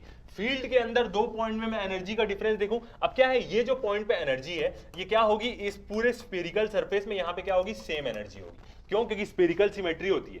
इसका मतलब ये एक प्रकार की इक्वी पोटेंशियल लाइन होगी, इस पूरे लाइन में पोटेंशियल एनर्जी क्या होगी, सेम होगी। किसी दूसरे पॉइंट पे मैं बात करूं तो दूसरे पॉइंट पे क्या होगी, अलग पोटेंशियल एनर्जी होगी। ठीक है, तो ये था हमारा इलेक्ट्रिक पोटेंशियल एनर्जी। इसको अभी हमने क्या करा, डायग्राम से समझा। ठीक है, थ्योरेटिकल फॉर्म से समझते हैं, उसके पहले हम डायग्राम्स देख लेते हैं। यहां पे क्या डायग्राम है, पॉजिटिव चार्ज और नेगेटिव चार्ज की फील्ड के बारे में आपको शो हो रहा है। पॉजिटिव चार्ज के जो पास में जो ये कलर दिख रहा है आपको, यहाँ पे डार्क पर्पल कलर दिख रहा है, इसका मतलब कि किसी चार्ज से मैं जितना ज्यादा पास में रहूंगा ना, वहां पे क्या होगा, पोटेंशियल बहुत ज्यादा होगा। मतलब इस पॉइंट का पोटेंशियल इस चार्ज के पास में बहुत ज्यादा होगा। सिंपली कैसे पता चलता है, मैं ये पॉजिटिव चार्ज है तो मैं एक सोर्स चार्ज, टेस्ट चार्ज लूंगा, वो भी क्या रहेगा, पॉजिटिव रहेगा। और वो यदि यहां पे आता है तो इसका मतलब यहां पे उसको बहुत ज्यादा फोर्स, इलेक्ट्रिक पोटेंशियल इसका यहां पे बहुत ज्यादा होगा। मतलब इस पॉइंट पे यदि मैं उसको रखा हूं ना, तो उसमें बहुत सारी पोटेंशियल एनर्जी स्टोर हो जा रही है। जैसे ही मैं उसमें अपनी फोर्स हटाया, वो क्या कर देगा, चल देगा। मगर इस पॉइंट में मेरे को उसको रोक के रखने के लिए उसमें बहुत सारी पोटेंशियल एनर्जी स्टोर हो जाएगी। जैसे मैं चार्ज से दूर जाते जाऊंगा तो पोटेंशियल, इलेक्ट्रिक पोटेंशियल मेरा क्या होते जाएगा, कम होते जाएगा। तो इसलिए अंदर वाले एरिया में क्या, पोटेंशियल ज्यादा। जैसे जैसे मैं बाहर मूव करते जाता हूं, एक पॉइंट यदि मैं कहीं बाहर ले लूं तो वहां पे मेरा इलेक्ट्रिक पोटेंशियल क्या होगा, बहुत कम होगा बाहर में। तो जैसे जैसे मैं चार्ज के पास आऊंगा, ज्यादा होगा। सेम नेगेटिव चार्ज के बारे में बात करूं तो अंदर जो ये हल्का सा लाइट ग्रीन कलर है, इस पॉइंट पे क्या होगा, चार्ज, इलेक्ट्रिक पोटेंशियल क्या होगा, बहुत ज्यादा होगा इस पॉइंट पे। ठीक है, जैसे जैसे मैं चार्ज से दूर जाऊंगा वैसे वैसे क्या होगा, इसका इलेक्ट्रिक पोटेंशियल क्या होने लग जाएगा, कम होने लग जाएगा। अब यहाँ पे जितने भी सर्कल्स हैं, ये सर्कल्स क्या शो कर रहे हैं, इक्वी पोटेंशियल शो कर रहे हैं। इक्वी पोटेंशियल कर्व बोल सकते हैं, इसको हम लाइन बोल सकते हैं। मतलब इस सर्कल में हर पॉइंट में क्या होगा ना, इलेक्ट्रिक पोटेंशियल या हम बोले इलेक्ट्रोस्टैटिक पोटेंशियल, सब क्या होगी, सबकी वैल्यू सेम होगी, क्योंकि स्फेरिकल सिमेट्री होता है। ठीक है, तो ये डायग्राम से हमें ये समझ में आया कि चार्ज के पास में इलेक्ट्रिक पोटेंशियल बहुत ज्यादा रहता है। ऑब्वियस सी बात है, इंफिनिटी से मैं उसको जितना अंदर लेके आऊंगा उतना मेरे को ज्यादा उसमें फोर्स लगानी पड़ेगी, और उसी फोर्स के कारण जो वर्क डन होगा वो उसमें सेव होकर इसकी पोटेंशियल एनर्जी बन जाएगा। सेम स्प्रिंग के कारण, स्प्रिंग कंप्रेस हो गई, जैसे ही मैं फोर्स हटाया स्प्रिंग रिफ्लेक्ट हो जाएगी, वापस इसको क्या करेगा, थ्रो कर देगा बाहर। ठीक है, तो ये क्या था हमारा डायग्राम। और डायग्राम देखते हैं हम, ये दो चार्ज के पर्टिकुलर वाले में। अब यदि मैं दो स्पीयर्स को देखूं, जो दोनों स्पीयर्स क्या है, एक पॉजिटिवली चार्ज है और एक नेगेटिवली चार्ज है, तो दोनों की फील्ड लाइंस क्या होंगी, इलेक्ट्रिक फील्ड लाइंस जो ब्लैक वाली है वो कैसे होती है, पॉजिटिव टू नेगेटिव जाती है। इलेक्ट्रिक फील्ड लाइंस की प्रॉपर्टी होती है, हमने प्रीवियस चैप्टर में पढ़ा है। इलेक्ट्रिक फील्ड लाइंस यहां जाएगी। अब इसके अंदर का एरिया, यहां पे वो क्या शो कर रहा है कि कहां पे इलेक्ट्रिक पोटेंशियल या हम बोले इलेक्ट्रोस्टैटिक पोटेंशियल क्या है, ज्यादा है। तो स्पीयर के पास में क्या है, जो आपको हल्का से ये जो कलर दिख रहा है, ये कलर में क्या है, इलेक्ट्रिक पोटेंशियल बहुत ज्यादा है। जैसे जैसे मैं दूर जा रहा हूं इलेक्ट्रिक पोटेंशियल कम होते जा रहा है। नेगेटिव चार्ज में भी इसके पास में क्या है, इलेक्ट्रिक पोटेंशियल बहुत ज्यादा है, और जैसे जैसे मैं दूर जाते जा रहा हूं इससे, तो वो क्या होते जाएगा, कम होते जाएगा। तो ये डायग्राम में हमें बहुत अच्छे से दिख रहा है कि किस जगह में इलेक्ट्रिक पोटेंशियल बहुत ज्यादा रहेगा। जब हम इसको डिराइव करेंगे V का formula Q upon 4 pi epsilon not R, तो हमें वहां से भी समझ में आएगा कि पोटेंशियल इनवर्सली प्रोपोर्शनल होता है R के, मतलब इसके डिस्टेंस के। तो एक डायग्राम ये हुआ। ठीक है, अब यदि दो डायग्राम के बारे में बात करें, पॉजिटिव और नेगेटिव चार्ज के बारे में बात करें, वो एक पूरा स्फीयर था। नॉर्मल चार्जेस के बारे में बात करें तो ब्लैक क्या है, पूरी इलेक्ट्रिक फील्ड लाइंस है जो क्या होती है, पॉजिटिव टू नेगेटिव जाती है। ठीक है, जितने भी सर्कल्स है वो सब क्या है, इक्वी पोटेंशियल है, मतलब इन सर्कल्स में क्या होगा, सारा इलेक्ट्रिक पोटेंशियल या इलेक्ट्रोस्टैटिक पोटेंशियल की वैल्यूज क्या होगी, सेम होगी। चार्ज के एकदम पास में मैं रहूंगा तो चार्ज के एकदम पास में क्या होगा, इलेक्ट्रिक पोटेंशियल ज्यादा रहेगा। चार्ज से मैं दूर जाता हूं, किसी दूर पॉइंट पे रहूंगा, तो इलेक्ट्रिक पोटेंशियल क्या रहेगा, कम रहेगा। ठीक है, अब यदि मैं दो प्लेट्स के बारे में बात करूं, यहां पे ये दोनों प्लेट्स को यदि मैं देखूं तो ये एक प्लेट क्या है, पूरी पॉजिटिवली चार्ज है, दूसरी प्लेट क्या है, पूरी नेगेटिवली चार्ज है। बीच में जो ये Q है, ये एक प्रकार का क्या है, पॉजिटिव चार्ज है मेरा। इस Q को मैं मान रहा हूं अपना पॉजिटिव चार्ज है ये मेरा। तो अब मेरे को यदि इसको मूव करना है, A से B यदि मेरे को इसको मूव करना है, E का डायरेक्शन आप देख सकते हैं इलेक्ट्रिक फील्ड लाइंस का डायरेक्शन है पूरा, और हमें पता है कि इलेक्ट्रिक फील्ड लाइंस क्या होती है, पॉजिटिव टू नेगेटिव जाती है। ऑब्वियसली बात है, ये प्रॉपर्टी हमने प्रीवियस चैप्टर में पढ़ा है। तो इलेक्ट्रिक फील्ड लाइंस का डायरेक्शन ये है, मतलब यदि ये पॉजिटिव चार्ज हुआ तो ये जो नीचे वाली प्लेट है वो क्या करेगी, उसको एक रिपल्शन फोर्स लगाएगी। ठीक है, तो यहां पे हम क्या देखेंगे, यहां से हमें पता चल सकता है फोर्स के बारे में। ठीक है, देखते हैं फोर्स के बारे में। तो अब यदि ये पॉजिटिव चार्ज के बारे में बात करूं मैं, तो ये पॉजिटिव चार्ज F कैसी फोर्स लगाएगा, इस जो एक टेस्ट चार्ज यहां पे रखा हुआ है इसमें, वो फोर्स क्या होगी, F is equal to QE। E क्या होता है हमारा, इलेक्ट्रिक फील्ड इंटेंसिटी। ये कैसे आता है, इलेक्ट्रिक फील्ड इंटेंसिटी होती है force experience by per unit positive test charge. ये क्या होता है, ये भी हमने प्रीवियस चैप्टर में पढ़ा है। इलेक्ट्रिक फील्ड इंटेंसिटी किसी पॉइंट पे कितनी इलेक्ट्रिक फील्ड की इंटेंसिटी होगी वो बताती है। तो यहां से नीचे वाली प्लेट इस चार्ज में कैसा फोर्स लगाएगी, F is equal to QE। ठीक है, अब यदि मेरे को इस चार्ज को यहां से मूव करना है तो क्या होगा, मेरे को उसी जगह में जाना पड़ेगा।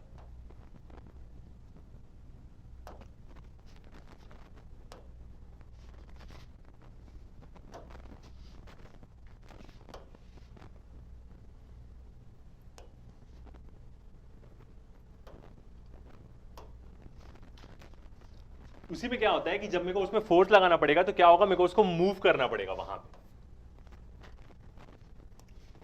इसको मेरे को क्या करना पड़ेगा, मूव करना पड़ेगा। ठीक है, तो मेरे को क्या करना पड़ेगा, यदि इस चार्ज को मेरे को इस डिस्टेंस में मूव करना है, मतलब मैं चाहता हूं कि कोई भी चार्ज है, ये भले पॉजिटिव प्लेट है, मगर मैं इस चार्ज को चाहता हूं कि ये A से लेके B तक का डिस्टेंस मूव करे और अपोजिट जाए इधर में, तो मेरे को क्या करना पड़ेगा, इसमें एक अपोजिट फोर्स लगानी पड़ेगी F डैश।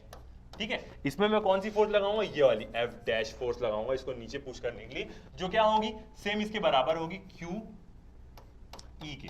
बस उसका डायरेक्शन क्या होगा, नेगेटिव होगा, मतलब क्या होगी, वो माइनस QE होगी। अब यदि मैं वर्क डन की बात करूं, चार्ज को ए से बी तक मूव करने के लिए कितने डिस्टेंस में, डी डिस्टेंस में यदि मैं उसको मूव करने की बात करूं तो मेरा क्या हो जाएगा, वर्क डन कितना हो जाएगा, F dash D. F dash D मतलब ये डी क्या है, दोनों प्लेट्स के बीच का डिस्टेंस। यदि मेरे को चार्ज को यहां तक मूव करना है तो मेरा एक्सप्रेशन क्या हो जाएगा, माइनस क्यू ई डी। ये क्या हो जाएगा, मेरा एक वर्क डन का एक्सप्रेशन बन जाएगा। इसको हम और क्लियरली देखेंगे आगे जाके, ठीक है। तो ये क्या हुआ, एक डायग्राम के बारे में, यदि दो प्लेट्स रहेगी तो कैसा। अब हमने जो डायग्राम से समझा वो चीज हम देखते हैं थ्योरेटिकल वे में कि क्या होता है electrostatic potential. First point, the electrostatic potential at any point, किसी भी पॉइंट पे मतलब एक सोर्स चार्ज के फील्ड के अंदर, in the region of electric field.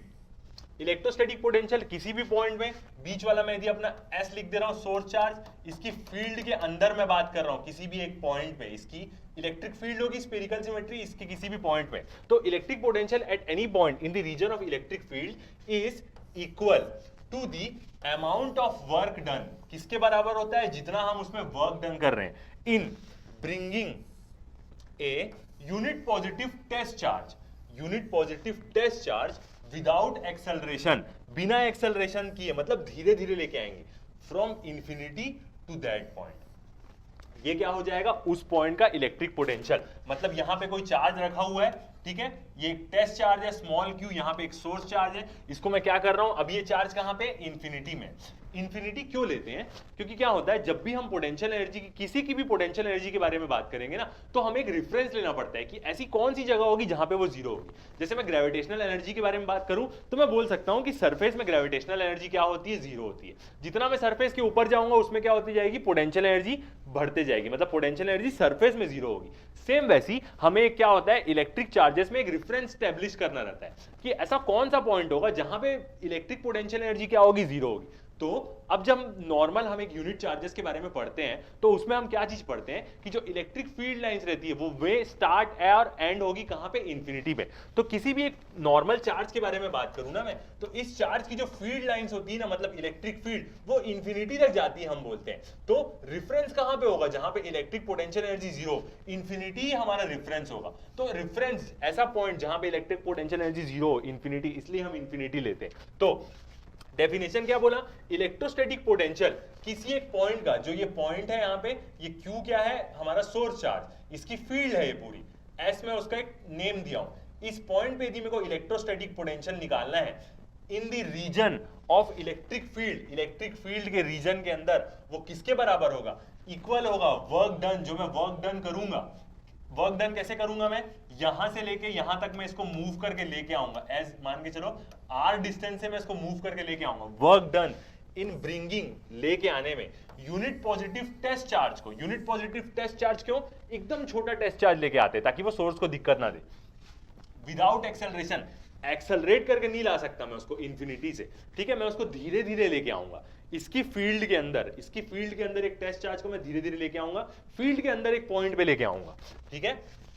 In bringing a unit positive test charge without acceleration from infinity to that point, तो वो किसके बराबर होगा, वर्क डन के बराबर होगा। तो मेरे को जितना वर्क डन लगेगा इस चार्ज को इंफिनिटी से इसकी फील्ड के अंदर ला के रखने के लिए, वही क्या होगा, वही वर्क डन इसमें सेव हो जाएगा पोटेंशियल एनर्जी के फॉर्म में, और वही क्या होगा, उस पॉइंट का इलेक्ट्रोस्टैटिक पोटेंशियल हम उसको बोलेंगे, उसी पॉइंट का। सेम एक स्प्रिंग को आप एज्यूम करके समझ सकते हैं इस चीज को, ठीक है।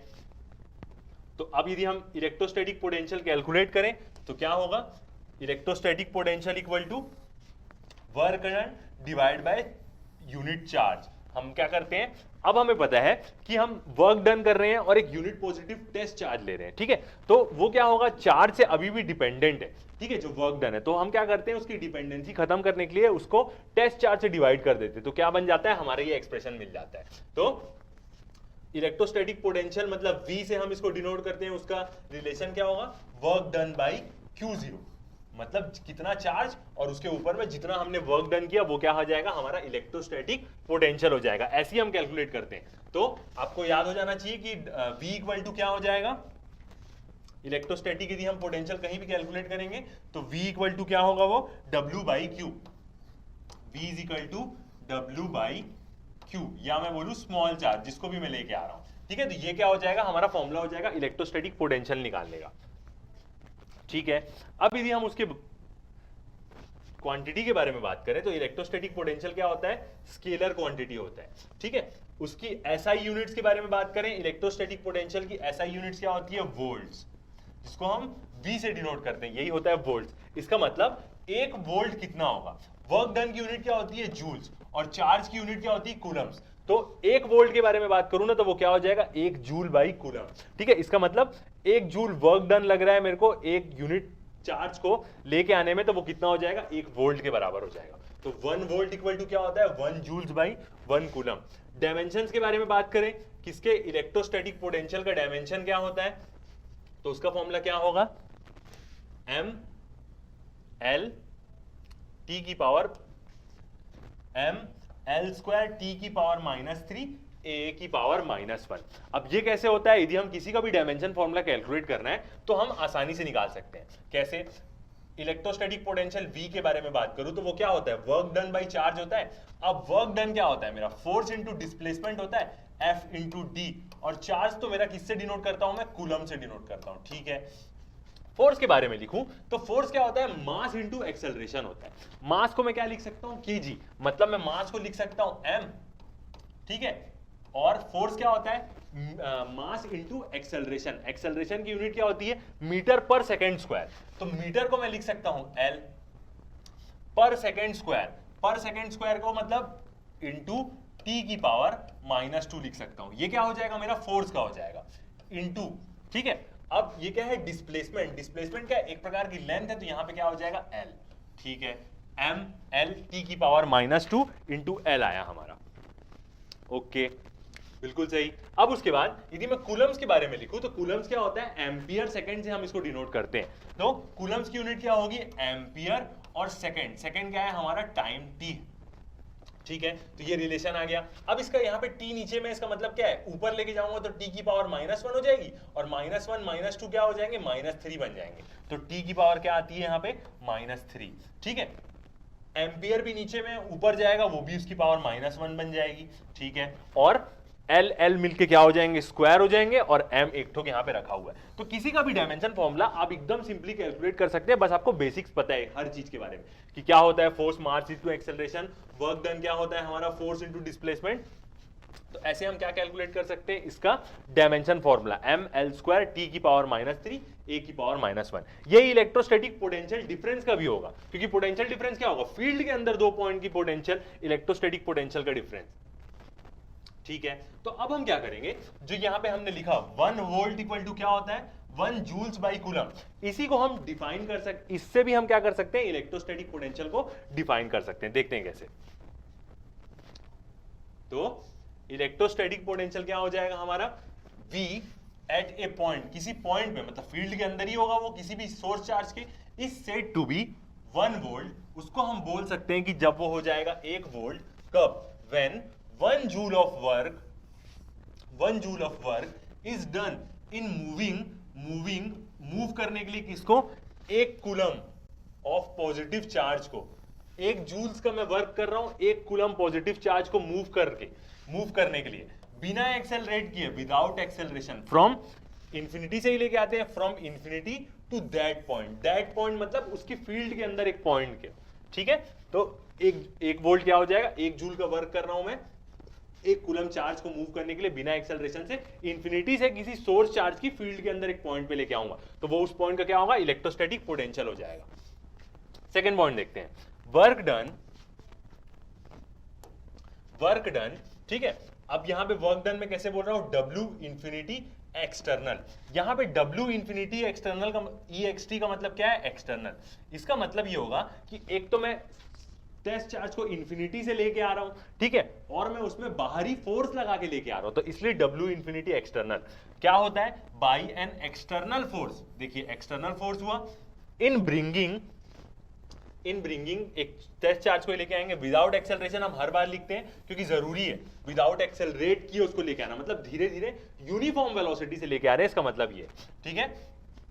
वर्क डन, यदि मैं W इंफिनिटी एक्सटर्नल के बारे में बात करूं, किसी एक्सटर्नल फोर्स के कारण, जो फोर्स लगा के मैं चार्ज को लेके आ रहा हूं, a unit positive charge from infinity to a point is equal to potential V at that point. ठीक है, तो क्या होगा, जो मैं वर्क डन, एक्सटर्नल फोर्स जो मेरी वर्क डन कर रही है एक पॉजिटिव चार्ज को लेके आने से इंफिनिटी से एक पॉइंट तक इलेक्ट्रोस्टैटिक फील्ड के अंदर उस पॉइंट का, उसको हम क्या बोलते हैं, वो बराबर होता है क्या, पोटेंशियल V के। यहां बोले इलेक्ट्रोस्टैटिक पोटेंशियल, तो V क्या हो जाएगा हमारा, W external by Q0। Unit positive test charge को मैं लेके आ रहा हूं, ये क्या है, मेरा एक्सटर्नल वर्क है। ठीक है, अब जितना वर्क मैं उसको लेके आया हूं फील्ड के अंदर, मतलब ये क्या हो गया मेरा सोर्स चार्ज, इसकी ये फील्ड। अब मैं एक टेस्ट चार्ज को यहां इंफिनिटी से यहां पे अंदर पे लेके आया। ठीक है, इसको मेरे को फोर्स लगा के रखनी पड़ेगी यदि मेरे को इसको यहां रखना है, मतलब वर्क डन करके मैं उसको लेके आया। ठीक है, तो जितनी फोर्स एक्सटर्नल फोर्स मैं लगाया उतना ही क्या होगा, उतना ही जो अंदर सोर्स चार्ज के कारण क्या होगी, इसमें एक अपोजिट फोर्स लगेगी, मतलब क्या बोल सकता हूं मैं इसको, एक इलेक्ट्रिकल फोर्स लगेगी। तो वही क्या होता है, जिसका डायरेक्शन क्या होगा, अपोजिट होगा। तो इसलिए W infinity external by Q0 को हम क्या लिख सकते हैं, equal to W infinity electrical, मतलब इलेक्ट्रिकल फोर्स जो रहेगी वो क्या रहेगी, जस्ट उसके अपोजिट रहेगी, येलो और ग्रीन जैसे हम फोर्स देख सकते हैं। तो इलेक्ट्रिक फोर्स को हम क्या लिख सकते हैं, सेम यही वैल्यू होगी, बस उसको हम नेगेटिव लिख सकते हैं इलेक्ट्रिकल फोर्स की यदि हम बात करें तो उसके टर्म में। ठीक है, नीचे आपको ब्रैकेट में दिख जाएगा, मतलब जो एक्सटर्नल फोर्स होती है वो क्या हो जाएगी, इक्वल होगी, बस डायरेक्शन में अपोजिट होगी किसके, इलेक्ट्रिकल फोर्स के, जो सोर्स चार्ज है वो उस पे लगाएगा उसके। ठीक है, तो दोनों फोर्स क्या होंगी, लगभग सेम ही होंगी, तभी तो वो वहां पे रुका हुआ है एक पॉइंट पे आके उसकी इलेक्ट्रिक फील्ड में। कोई भी एक फोर्स ज्यादा हो गई, हमारी एक्सटर्नल फोर्स ज्यादा हो गई तो वो और अंदर चले जाएगा, इलेक्ट्रिकल फोर्स ज्यादा हो गई तो वो और बाहर, मतलब बाहर निकल जाएगा, बाहर निकाल देगा उसको पॉजिटिव सोर्स चार्ज। ठीक है, आगे बढ़ते हैं और पॉइंट्स देखते हैं, last 3 points. Where W infinity electrical क्या है, जो जस्ट बराबर था और नेगेटिव था हमारे किसके, एक्सटर्नल वर्क डन के बदले, is the work done by the electric field, जो अंदर में जो सोर्स चार्ज है उसकी इलेक्ट्रिक फील्ड का वर्क डन है ये, on the charge particle as the particle moves from infinity to that point. जैसे पार्टिकल मूव करेगा इंफिनिटी से उसकी इलेक्ट्रिक फील्ड के अंदर आएगा। Second point, a potential V, electrostatic potential या इलेक्ट्रिक पोटेंशियल बोले, V can be positive, negative और जीरो भी हो सकता है। तो पोटेंशियल किसी जगह क्या हो सकता है, पॉजिटिव भी हो सकता है, नेगेटिव भी हो सकता है, जीरो भी हो सकता है। ठीक है, बाहर रहा फील्ड के तो जीरो हो जाएगा, अंदर आया तो पॉजिटिव हो सकता है, नेगेटिव चार्ज हुआ तो नेगेटिव हो जाएगा, depending on the science and magnitude of Q and W infinity. तो इन लोग दोनों पे भी डिपेंड करेगा कि Q का साइन क्या है और W इंफिनिटी कैसा है, उसके कारण जो इलेक्ट्रोस्टैटिक पोटेंशियल है वो पॉजिटिव, नेगेटिव और जीरो कुछ भी हो सकता है। Second point, electrostatic potential is state dependent function. ठीक है, वो क्या करता है, स्टेट पे डिपेंड करता है। एज क्यों स्टेट पे डिपेंड करता है, क्योंकि हमने क्या देखा, ये इलेक्ट्रिक फोर्स क्या होती है, कंजर्वेटिव फोर्स होती है, इसलिए वो क्या करेगी, इनिशियल और फाइनल पोजीशन पे डिपेंड करेगी, कहां था और कहां आया है, कौन से रास्ते से आया है वो डिपेंड नहीं करेगा उसके लिए। तो इलेक्ट्रोस्टैटिक पोटेंशियल क्या होता है, स्टेट फंक्शन होता है, मतलब एक सोर्स चार्ज की फील्ड के अंदर एक पॉइंट में एक टेस्ट चार्ज रखा है, तो वो कहां रखा है वो उस पर देखेगा। ठीक है, वो ये नहीं देखेगा कि किस रास्ते से ये मेरा टेस्ट चार्ज आया है तो इस पे इलेक्ट्रिक पोटेंशियल अलग होगा, ऐसा नहीं होगा। तो इलेक्ट्रोस्टैटिक पोटेंशियल क्या होता है, स्टेट डिपेंडेंट फंक्शन होता है, इनिशियल और फाइनल पोजीशन ही बस वो देखता है। एज क्यों, क्योंकि इलेक्ट्रोस्टैटिक जो फोर्सेस होती हैं आर क्या होती है, कंजर्वेटिव फोर्सेस होती है, इसलिए मैंने आपको पहले ही डिफरेंस दिखा दिया ताकि आगे जाके कोई भी कंफ्यूजन ना रहे। तो इलेक्ट्रोस्टैटिक फोर्सेस क्या होती है, मतलब कूलम्ब्स फोर्स, वो क्या होती है, कंजर्वेटिव फोर्स होती है। तो नो वर्क इज डन बता रहा है कब होगा, in moving a unit positive test charge over a closed path in an electric field. ठीक है, कंजर्वेटिव फोर्स होने के कारण ना, यदि मैं यूनिट पॉजिटिव टेस्ट चार्ज को क्लोज पाथ में मूव कराऊंगा ना इलेक्ट्रिक फील्ड में, तो कोई वर्क डन नहीं होगा। कैसे, इसको हम कैसे समझ सकते हैं, सिंपल सी बात है, एक चार्ज में लिया, एक नॉर्मल सा चार्ज में एज्यूम किया, बीच वाला मेरा सोर्स चार्ज, इस सोर्स चार्ज के कारण क्या हो रही है, इलेक्ट्रिक फील्ड बन रही है, और मैं क्या ले रहा हूं, अपना यूनिट पॉजिटिव टेस्ट चार्ज ले लेता हूं, फिलहाल तो वो इंफिनिटी में है। ठीक है, ये वाला मेरा चार्ज। ठीक है, अब मैं क्या किया, इसको अंदर लेके आया, इस पॉइंट पे ले आया। ठीक है, फोर्स लगा के रखा हुआ हूं अभी। अब क्या हुआ, ये एक पॉइंट से वन पॉइंट से सेकंड पॉइंट तक आया। ठीक है, अब मैं ये फोर्स हटा दिया तो ये क्या करेगी, इलेक्ट्रिक दोनों चार्ज पॉजिटिव है, दोनों चार्ज पॉजिटिव है। जैसे ही मैं फोर्स हटा दूंगा ये क्या कर देगा, उसको वापस ढकेल देगा, वापस ढकेल देगा तो ये फिर से अपनी वापस पोजीशन पे कहां पे आ जाएगा, इसी पॉइंट पे आ जाएगा। तो जितना मैं वर्क डन लगाया वो स्टोर्ड हुआ इसके अंदर, ठीक है। जैसे ही मैं फोर्स हटाया वो वापस उसको ढकेल दिया, तो एक प्रकार का क्लोज लूप फॉर्म हुआ, यहाँ पे आया और वापस उसी पोजीशन पे चले गया। तो जब भी ऐसा क्लोज लूप फॉर्म होगा तो नेट वर्क डन क्या होगा, 0 होगा। ऑब्वियस ही बात है। स्प्रिंग के केस में यदि मैं बात करूं, स्प्रिंग ऐसे है, स्प्रिंग को मैं दबा के रखा हूं, अभी मैं इसमें वर्क किया, ठीक है। जैसे ही मैं अपनी फोर्स हटा दिया, जो मैं वर्क पोटेंशियल एनर्जी स्प्रिंग में स्टोर किया था वो वापस रिस्टोर कर देगी, तो नेट वर्क डन तो 0 हुआ। सेम ऐसा क्या होगा इलेक्ट्रोस्टैटिक फोर्स के केस में भी होगा और इलेक्ट्रोस्टैटिक पोटेंशियल के भी केस में होगा, ठीक है। तो हमें समझ में आया। तो फॉर्मूला कौन सा इंपॉर्टेंट है हमारा, इलेक्ट्रोस्टैटिक पोटेंशियल क्या होगा, work done W by charge Q0, ठीक है। अब जो हमने देखा इसी से एकदम बेसिक से न्यूमेरिकल बनाते हैं जो आपको पूछेगा भी एग्जाम्स में, ठीक है। चलिए न्यूमेरिकल बनाते हैं। तो क्या बोलता है, potential at a point P, एक पॉइंट P पे पोटेंशियल है हमारा, ठीक है, इन ए स्पेस गिवन एज 3 × 10⁵ वोल्ट्स, ठीक है। मतलब किसी की फील्ड में ही होगा। तो एक पोटेंशियल है एक पॉइंट P में स्पेस में जिसका क्या है 3 × 10⁵ वोल्ट्स है, मतलब वहां का वो क्या है इलेक्ट्रोस्टैटिक पोटेंशियल है। ऑब्वियस बात है किसी के फील्ड के अंदर ही होगा ये। Find the work done in bringing A charge of, charge की वैल्यू दी है 2 × 10⁻⁶ coulomb from infinity two point P। Does the answer depend on the path along which charge is brought? तो क्या बोल रहा है जो हमारा आंसर होगा क्या वो पाथ पे डिपेंड करेगा, जिस पाथ से हम चार्ज को लेके आ रहे हैं। तो अभी तक जितना भी यदि आपको समझ में आया होगा तो आप 1 सेकंड में बोलेंगे नहीं, पाथ में तो डिपेंड करता ही नहीं है, इनिशियल और फाइनल पोजीशन पे डिपेंड करता है, ठीक है। तो यहां पे क्या बोल रहे हैं, इस क्वेश्चन को यदि हम डायग्राम से देखें तो यहां पे एक सोर्स चार्ज रखा होगा, ठीक है, एक सोर्स चार्ज है, उसके बारे में कोई इंफॉर्मेशन नहीं दिया, ठीक है। इसकी क्या होगी, एक इलेक्ट्रिक फील्ड होगी और इस इलेक्ट्रिक फील्ड में एक पॉइंट है P। इस पॉइंट का हमें क्या दिया है, पोटेंशियल दिया है, वो कितना है 3 × 10⁵ वोल्ट्स है, ठीक है। और हमें एक चार्ज दिया है, वो चार्ज क्या है हमारा, चार्ज की वैल्यू कितनी है, एक चार्ज है यहां पे कोई Q और उसकी वैल्यू दिया है हमें 2 × 10⁻⁻⁶ कूलम, ठीक है। अब हमें बोल रहा है कि बताओ कितना वर्क डन लगेगा मेरे को इस चार्ज को यहां तक मूव करने में, इस पॉइंट तक मूव करने में, क्योंकि इस पॉइंट का ही पोटेंशियल क्या है 3 × 10⁵ वोल्ट्स है। तो मेरे को इसको इंफिनिटी से, अभी ये इंफिनिटी में है, इंफिनिटी से यहां तक लाने के लिए मेरे को कितना वर्क डन करना पड़ेगा, ये सिंपल चीज बता रहा है, ठीक है।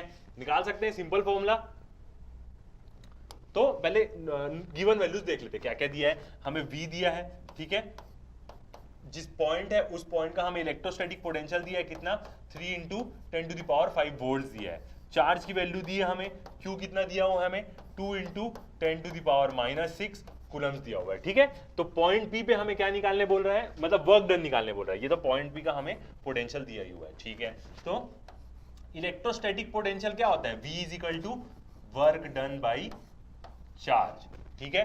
अब इसको हम यहां से यदि मैं वर्क डन निकालना चाहूं तो वर्क डन मेरा कितना हो जाएगा, इलेक्ट्रोस्टैटिक पोटेंशियल इनटू चार्ज हो जाएगा, बिल्कुल सीधा वैल्यू पुट कर देता हूं यहां पे मैं, क्या, ठीक है, ऊपर में रख के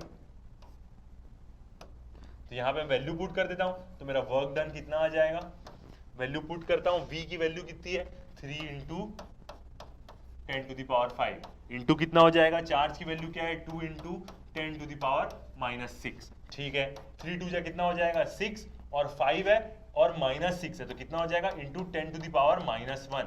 यूनिट्स क्या होगी वर्क डन की, जूल्स में आएगा, ठीक है। तो यहां से मैं क्या लिख सकता हूं, जो वर्क डन मेरे को लग रहा है वो कितना लग रहा है 0.6 बोल सकता हूं, 10⁻⁻1 है, 0.6 जूल्स का मेरे को क्या लग रहा है यहाँ पे वर्क डन लगेगा, इतना वर्क डन इतने चार्ज को इस पॉइंट के पोटेंशियल पे लेके आने के लिए। तो ये क्या बन गया मेरा आंसर, क्वेश्चन बन गया, एकदम सिंपल क्वेश्चन ये वाला, ठीक है। आगे बढ़ते हैं, एक सिंपल सा क्वेश्चन था ये। अब उसके बाद नेक्स्ट हम बात करेंगे क्या, इलेक्ट्रोस्टैटिक पोटेंशियल डिफरेंस के बारे में, कि क्या होता है इलेक्ट्रोस्टैटिक पोटेंशियल डिफरेंस। तो अभी हमने देखा कि इलेक्ट्रोस्टैटिक पोटेंशियल क्या होता है। तो इस वीडियो में इतना ही। नेक्स्ट वीडियो में जो इस वीडियो के साथ ही आएगा आपका, जिसमें हम क्या किसके बारे में बात करेंगे, इलेक्ट्रोस्टैटिक पोटेंशियल डिफरेंस के बारे में बात करेंगे और ये क्या होता है इसके बारे में देखेंगे। फील्ड के किसी अंदर दो पॉइंट्स की इलेक्ट्रोस्टैटिक पोटेंशियल का डिफरेंस ही होता है। इन्फिनिटी से लेके आए तो क्या होगा, इलेक्ट्रोस्टैटिक पोटेंशियल होगा, अंदर फील्ड के अंदर बात करेंगे तो इलेक्ट्रोस्टैटिक पोटेंशियल डिफरेंस हो जाएगा। तो बिल्कुल बने रहे हमारे साथ, नेक्स्ट वीडियो में हम यहां से शुरू करेंगे। तो अभी तक के लिए इतना ही, थैंक यू। you.